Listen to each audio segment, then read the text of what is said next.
My name is Dr. Anthony Levatino.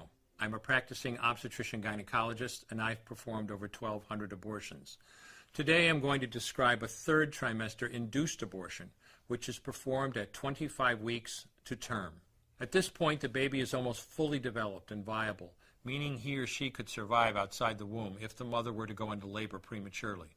Because the baby is so large and developed, this procedure takes 3 or 4 days to complete.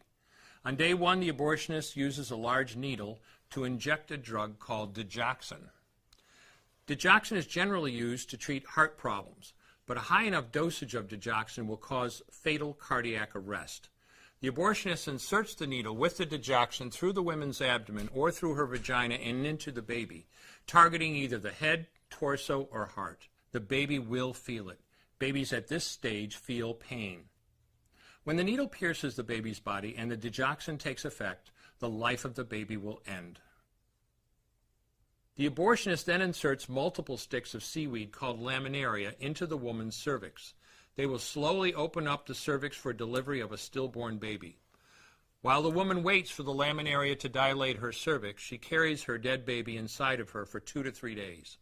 On day 2, the abortionist replaces the laminaria and may perform a second ultrasound to ensure the baby is dead. If the child is still alive, he administers another lethal dose of digoxin. The woman then goes back to where she is staying while her cervix continues to dilate. If she goes into labor and is unable to make it to the clinic in time, she will give birth at home or in a hotel. In this case, she may be advised to deliver her baby into a bathroom toilet. The abortionist then comes to remove the baby and clean up. If she can make it to the clinic, she will do so during her severest contractions and deliver her dead son or daughter. If the baby does not come out whole, then the procedure becomes a D&E, a dilation and evacuation, and the abortionist uses clamps and forceps to dismember the baby, piece by piece. Once the placenta and all the body parts have been removed, the abortion is complete. Late-term abortions have a high risk of hemorrhage, lacerations, and uterine perforations, as well as a risk of maternal death. Future pregnancies are also at a greater risk for loss or premature delivery due to abortion-related trauma and injury to the cervix. As I mentioned at the beginning, I'm Dr. Anthony Levatino, and in the early part of my career as an OBGYN, I performed over 1,200 abortions. One day, after completing one of those abortions, I looked at the remains of a preborn child whose life I had ended, and all I could see was someone's son or daughter.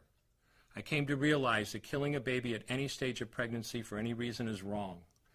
I want you to know today, no matter where you're at or what you've done, you can change. Make a decision today to protect the preborn. Thank you for your time. I will no longer do any more abortions.